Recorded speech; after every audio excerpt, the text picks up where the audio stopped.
What is going on, guys? Matt Downs with Daily Grind Fantasy Sports to help give you the edge for this NBA 3-game slate. Cannot wait to break it down. If you guys are brand new to this channel, we provide both free and paid content for all daily fantasy sports across all sports. If you want to be entered into our $25 giveaway that we do every single Friday on stream, please like, subscribe, and comment your overall favorite play on this 3-game slate. If you guys would like to know more about becoming a better DFS player and taking down that big GPP, head over to www.patreon.com/dgfantasy for more information. On Patreon, we give advanced cheat sheets for all DFS sports on DraftKings. These cheat sheets include updated projections, ownership, and our overall favorite plays from slate to slate. We take it a step further by teaching you how to play fantasy sports like a shark, by showing you where the best leverage spots are to put you in the best spots to take down tourneys. Also included is our private Discord chat where you get to talk over the slate with everyone, including our coaches, to help build your lineups.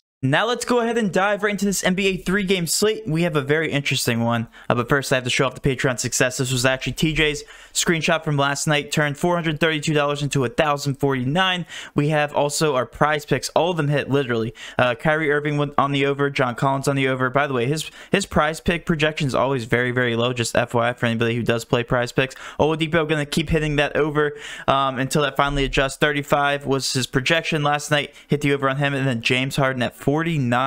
So I think the Brooklyn Nets going into overtime did help that projection on James Harden hit the over, but nonetheless 3 out of the 4 would have hit regardless. Success all the way around on prize picks, and those are all of our premium prize picks. And then going over here, some more close to takedowns. Got 4th place out of 118 people. More double up success here, and then almost a takedown. This guy in this GPP lineup, what a sensational lineup this was. Got 352.5 on the night. Now let's go ahead and switch over to the main slate. We have a 3-game slate on our hands and not too much injury news to look at. So it's very straightforward as of right now. We can only expect that injury news is going to come out. Golden State is coming off a back-to-back, so I wouldn't be surprised if one of their players ends up sitting out, and that's a 10 o'clock game. So we will be breaking that down on our live stream a little bit later. For you guys who don't know, we always go live before lock so that you guys have the edge in terms of late-breaking injury news and everything in between. So let's go ahead and start with the very first game. We have the Lakers. They have just Dudley out with Milwaukee. They have Adams out with New York. They have just Frank, and it looks like Austin Rivers is going to be doubtful. Golden State doesn't have anybody noteworthy. Neither does New Orleans, and also Utah doesn't have anybody. So something we're not used to seeing. Usually the injury reports are filled up in the morning. This is the exact opposite. Now let's go ahead and go game by game.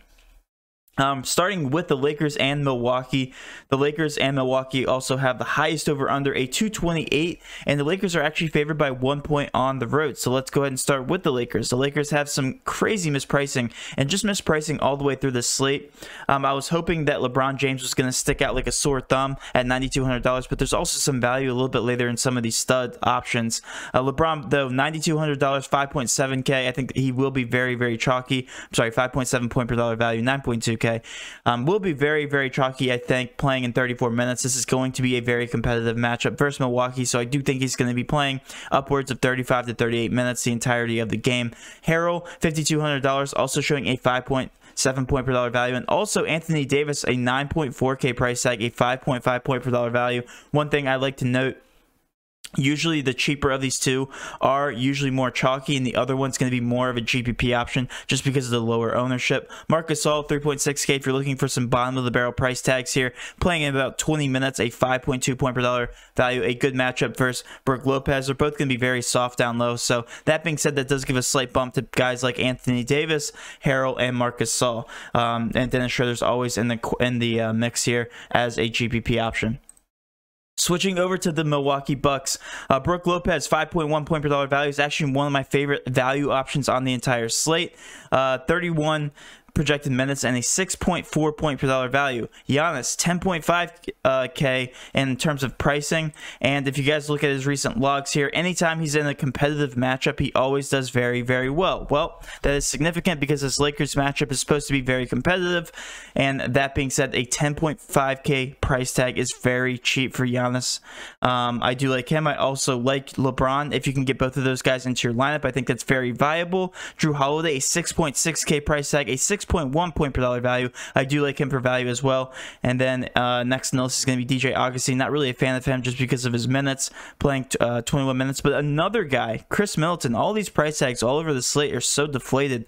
A 7.6K price tag, a 5.6 point per dollar value.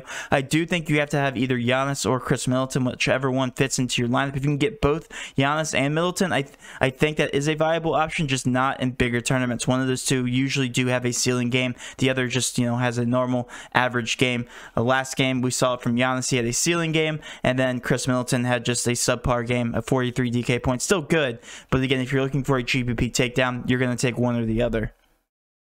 Going down the list here, we have the Pelicans, still mispriced players all the way around. Steven Adams, a 5.7K price tag and a 6 point per dollar value. I don't get the pricing. He was bouncing around that 6K range, was 6.1 on the last slate. Now he's a 5.7. I get it. He had a bad matchup and he didn't perform very well. But again, a 5.7 is just really, really cheap for a center, a true center playing 32 minutes. Eric Bledsoe next on the list, a 5.3K price tag, 29 minutes, a 6 point per dollar value. And then also Zion Williamson keeps getting his price decreased. I do like him in this matchup as well against Utah. He's been hitting value every single time. So if you guys want a very consistent player, I think Zion is the way to go. A very volatile player with high upside is going to be Brandon Ingram. He's been on the low. You can buy low now. 8.5K did come down the price tag. So I'm going to prefer Brandon Ingram for GPPs, and I'm also going to prefer Zion Williamson for cash games. All right. Those are my favorite options on this roster. Lonzo did play 23 minutes. He's expected to play 29. So if he does play upward of 30 minutes, I do like Lonzo Ball as yet another cash option, but definitely going to be more GPP if he's playing lower minutes. For Utah, Rudy Gobert, price decrease again. I think he's also a very obvious cash option. I know there's a ton of cash options on the slate, and we'll talk about it on the live stream, but a 5.6 point per dollar value. He has a good matchup here. Do like him. This is a lower pace matchup, so if you're looking for cash options, I would prefer the Laker and Milwaukee matchup a little bit more than this matchup. But again, mispricing all the way around. Bogdanovich, a 5K price tag, 5.4 point per dollar value.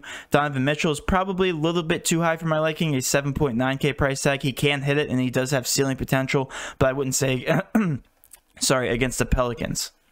And then last but not least, we have the Knicks. So like I said, the injuries should come from the Warriors. The Knicks look pretty healthy, though. Julius Randle, an 8.8K price tag, 37 minutes. His price tag has been coming down. This is a pace-up matchup for the Knicks. So I do like the pay-up option here for Julius Randle. RJ Barrett also in play, 6.9K, but probably more of a GPP option.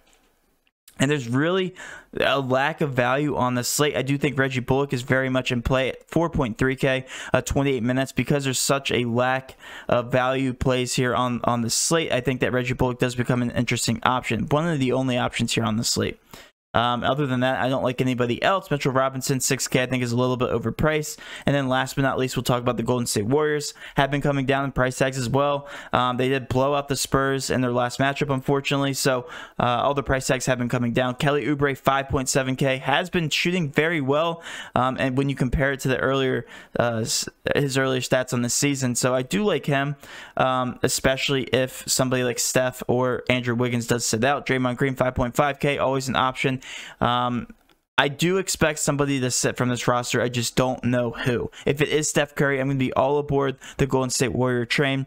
Again, this matchup doesn't have Vegas odds yet because we don't really know who's going to sit. We don't know what's going to happen between these two teams. But again, this is definitely going to be a team to pay attention to for the Late Night Hammer. And again, we will be covering it on the live stream. And that will wrap up my video, guys. Hopefully you did enjoy this video. If you did, please do hit that subscription button, notification bell, and of course, smash that like button for all of our future NBA content. With all that being said, have a great rest of your day, and let's cash.